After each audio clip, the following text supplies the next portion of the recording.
la Comunitat Valenciana és molt diversa i té una realitat territorial que en les comarques centrals es veu d'una manera ben clara. Per això, tot el que tenen que veure les pròpies comunicacions internes, tenim un problema de comunicació dins de les pròpies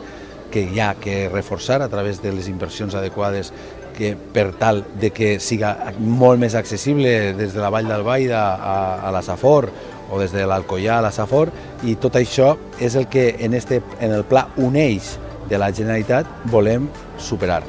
tot i, a més, guanyant en mobilitat a través també de les noves concessions que se faran des de la perspectiva del transport de viatgers per garantir també la igualtat d'oportunitats en la mobilitat. Estem convençuts que aquesta legislatura serà la legislatura de la solució valenciana en el finançament i que, per tant, hem d'abordar altres qüestions fonamentals per al desenvolupament, per a la competitivitat de les empreses. El Pacte Botànic ha estat un bon instrument per a la millora de la Comunitat Valenciana i a mi m'agradaria que hi haguera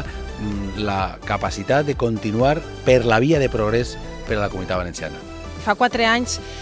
trobàvem un candidat a la presidència de la Generalitat que ens prometia arreglar-ho. Avui podem dir que ve un president amb els deures fets. Sols a la ciutat de Gandia ha suposat una inversió de més de 75 milions d'euros el govern del Botànic, el govern presidit per Ximo Puig. Podem estar parlant de la rehabilitació total de tots els centres educatius a la nostra ciutat, 13 centres educatius front a un sol col·legi que va arreglar en la legislatura passada el Partit Popular. Tots els xiquets i xiquetes tenen garantida entrar a l'escola el primer dia de classe amb els llibres a la motxilla, siga quina siga la condició econòmica de la seva família. Els xiquets i xiquetes de la nostra ciutat tornen a tindre una xarxa pública d'escoles infantils i en els 2-3 anys gratuït gràcies a l'acció directa de Ximo Puig i l'aposta que ha fet en l'educació en la nostra ciutat. Si parlem de sanitat, s'han millorat tots els centres de salut de la nostra ciutat amb una inversió també històrica,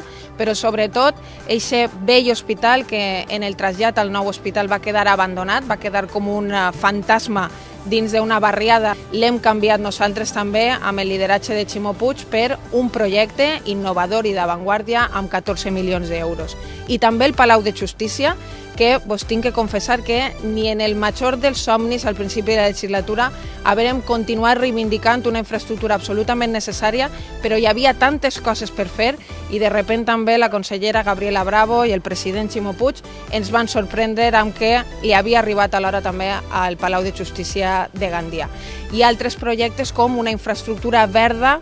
Berche, l'últim tram del litoral Berche que li quedava a Gandia, que havia estat amenaçada també per el Partit Popular i que ha estat protegida també per Ximo Puig i el govern del Botànic, que és la nostra platja de l'Auir.